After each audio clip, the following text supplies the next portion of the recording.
All right. Well, my name is Asif Khan. I'm the founder and president of the Location-Based Marketing Association, and very excited to be in Minneapolis at the Mall of America, as you can see behind me. We're super excited to partner with Mall of America on bringing our Retail Local Conference here to Minneapolis.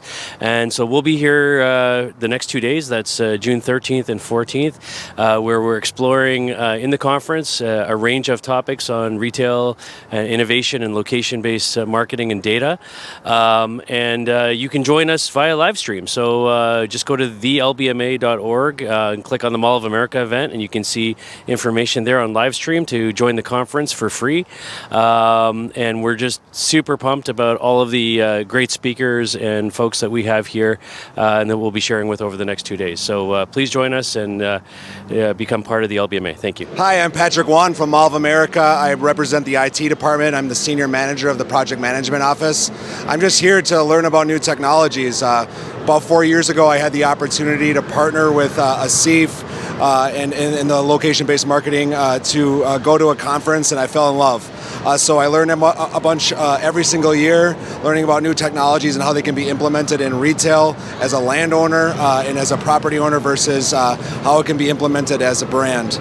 We're looking to establish a continued partnership with WaitTime and a continued partnership with Intel, who will help power and change using the AI to help us drive us through COVID, and really excited about ground level insights and what they may be able to bring to Mall of America moving forward. All right, well, this is my first time coming to a Retail Loco event, and I know about 8 years ago I sat down with Asif Khan, who was coming up with the idea of the LBMA and getting it up to speed, as it were.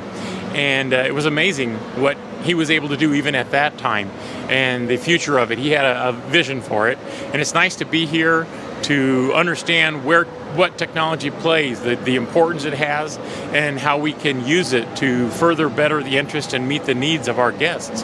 And that's the key to it all, is finding them where they are, meeting them in their space, and making them comfortable, and bringing them something they need, which is food. So that's why I'm here, to learn more how to do it better. Hey everybody, my name's TJ Shear. I'm the COO for a golf entertainment brand called BigShots Golf. We're the second largest competitor out there, and I really came to this conference for two reasons. One is I love sharing what we're doing and how it can help others, but more importantly, I really wanted to listen to what everybody else is doing in the technology space, in the VR space, and really introduce myself to a lot of vendors that can help us eliminate a lot of the headaches that we have. And man, it's only been a half a day so far, but I have learned so much. The takeaways are great. I've already found a few vendors that are going to help us, and the experience has been invaluable. I'm Sami Khan, the CEO of Atlas Reality. We have made the most popular mobile virtual real estate metaverse app on the planet called Atlas Earth. Atlas Earth basically allows players to buy land literally under their feet. It's a location-based game where you use the phone's GPS to basically coordinate where you're standing. So for example, today we're at the Mall of America, and I was amazed. I opened the app and I saw thousands of people have been here and have bought land at the Mall of America.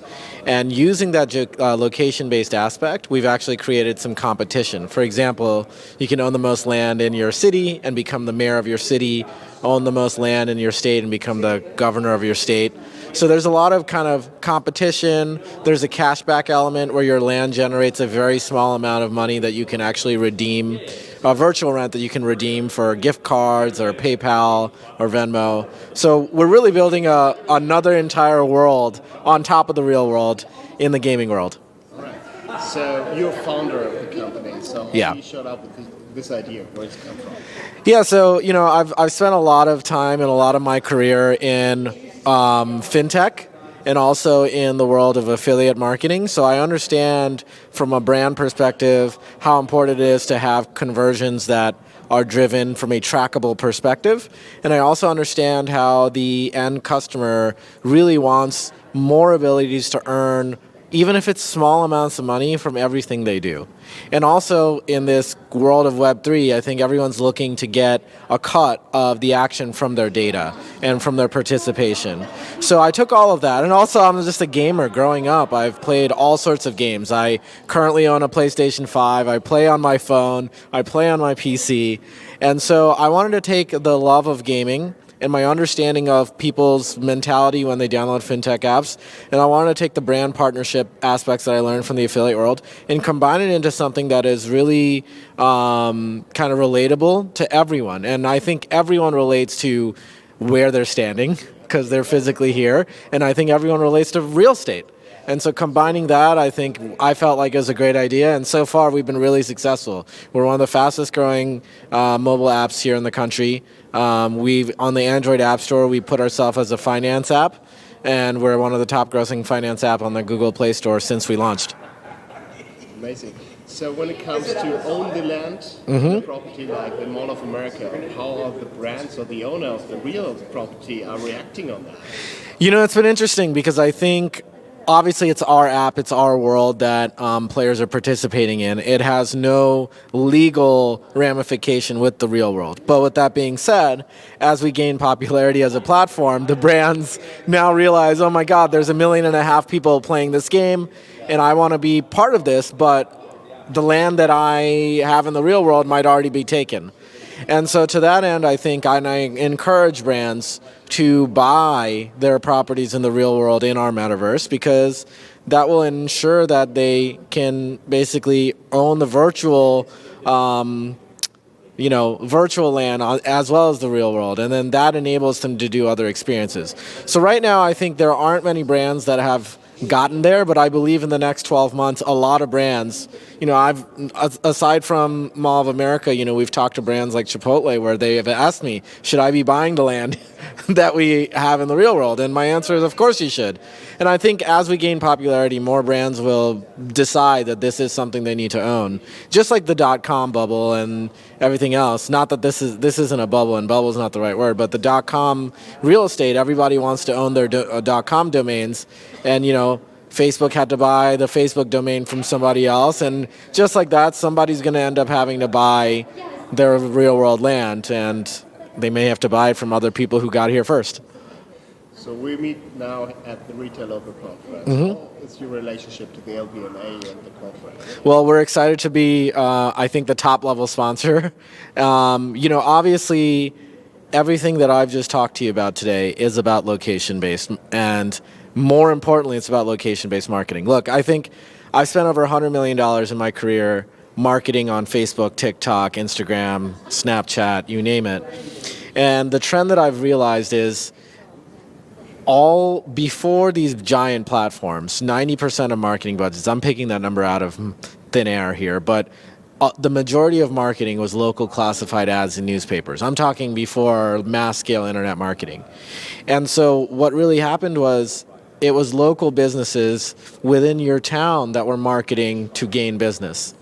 And with the internet, it's actually because of the hurdles. You have to hire a consultant to help you get started on Facebook. You have to hire a separate consultant to make your ads. A small business cannot afford $5,000, $6,000, $7,000 just to get started on something that may not work. And so I think location-based marketing is going to come back around. But we've gone through this 10-year period where the national brands and the national advertisers and the online stores and the e-commerce gained a lot of advantage. Of course, there's advantages to being an e-commerce product, but there was also marketing advantage to that, because marketing a e-commerce product was way simpler at scale on a national level on Facebook than marketing something hyper-local on Facebook. If you try to target somebody within 10 miles of a zip code, it is extremely expensive and inefficient. And then you've got lookalike modelings, and I can get into all the different things that stack the odds for an e-commerce store to perform better on channels like Facebook, TikTok, Instagram. And so I think where location-based marketing and games like us, games like Pokemon Go, who doesn't show ads today, by the way, and I think they should get into it, because I think there's a huge opportunity for brands like us to take advantage of the location-based data in a way that actually helps players, but also helps these small businesses thrive. Great. Thank you very much. Thanks for being a sponsor. Yeah. And thanks for being on the podcast. Of course. Thank you. This is very important for us. It's not just this, we show what we want to do. One of the credentials for the best retail cases platform is it has to be live, even in a proof of concept. So this is okay for us, but it's just a demo installation. We're not covering that. So you have to come there, have to have a look. like there are many places here in the mall, we have to just experience this, and this is the idea behind that. Then you can add videos like this one, then she's explaining how that works. Maybe let's find out. Yeah, very small, but you get the idea behind that. I think it's a resolution thing. Yeah. So and then we have these interviews, and this is also very important to you to understand. This is what the LBMA is delivering. We are running interviews, we are producing this kind of content to have a digital asset where you can later rely on the Sarah. Have a look at this, because this is our digital representative of our account. Anyhow, no sound, doesn't matter. Anyway, it will be in German. So, best retail cases. What are we doing with that in the future? So we are going in the future to North America. This is already achieved. So first award round is there. These are cases we collected in North America, and you can sort it by any way. So region, technology-wise, whatever you want. Live, not live. So our biggest goal is to make that happen in the future. So if you have cases, doesn't matter what, it must be related to retail, sure. Submit that. It's a totally self-service platform. You can just log in. It costs $300 a year to showcase a case there. This is nothing. It's just covering our costs from the LBMA, but it makes it visible what we are doing. I think that's super important for us, and it is something we want to offer as an association. It's not a business model where we get rich out of it. Yeah. But if you have any ideas how we can make it better and more useful, just tell us, and I'd love to chat about that later. Anyway, let's go back to the presentation.